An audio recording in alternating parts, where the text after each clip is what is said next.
احنا استعدينا لخمس ساحات: ساحة مسجد التوحيد، ساحة مسجد دور فؤاد الكبير، ساحة المعمورة، ساحة مسجد السيدة زينب، ساحة مسجد الرزاق، وكل ساحة لها خطيب أصلي وخطيب احتياطي. بالنسبة لتعليمات معاليكم الثلاث اللي أخذتها من معاليكم امبارح، برضه خطبة الجمعة تتناول غدا إن شاء الله مصر أكتوبر العظيم، منزلة الشهداء عند ربهم والوطن. يتم تزيين المآذن وحوالين المساجد، حول المساجد يعني بالخارج.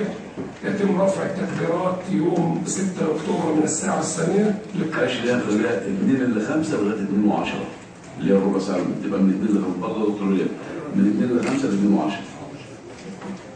لا ما يبقاش اذان كامل لكن يتكرر يعني اذان الله يبارك ويتكرر طول من 2 ل 5 ل 2 و10 برضه دكتور رياض نفس الكلام.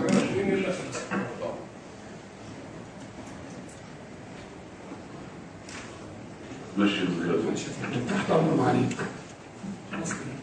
ليه الحاجات خمس ساعات والتعليمات الثلاثه صلاة العيد والجمعة إن شاء الله. الجمعة الجاية صلاة الجمعة أنا آسف يوم الجمعة الجاية إن شاء الله. طيب لسه بقى في هيقولوا لي الجامع الفلاني جوه السور مش عارف مين بيقول إيه أو بيشتم إيه ولا خلاص الموضوع ده خلاص خلصناه كله. ما عادش.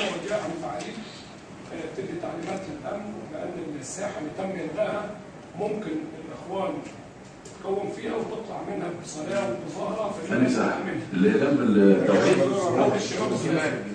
لا هو احنا معلش انا اسف ما تقوليش يعني هو ما احنا لابسين طرح ولا ايه؟ ايه بقى؟ هو ايه احنا ما هو موجود هناك امن وموجود خوف وسلاح بالي والناس لازم تصلي. امبارح مفيش حاجه اسمها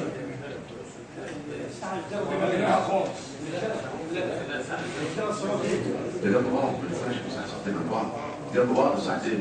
تتكلم على الساحه دي اللي هي بتاعت الصلاه البلديه بتاعت الظهور. حضرتك احنا بنرجو ايه؟ ايوه مش دي اللي هي الصلاه البلديه يعني مش دي الصلاه البلديه دي كمان كلامك مهم.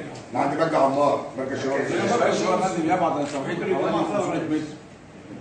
جماعه الشباب يبعد عن توحيد 500 فهو فاكرين لما جماعه الشباب اما يبقى فاضي هم يشغلوه. مواجهه المرور طب انا هرجعها ده بسيبها انا هرجعها مع اللون سيد بكره. هرجعها مع اللون سيد ان شاء الله بكره الصبح نشوف مدى الامكانيه نحط فيها تامين او نعمل بحيث يبقى الموضوع طيب هرجعها كده مع اللون سيد ان شاء الله الصبح باذن الله.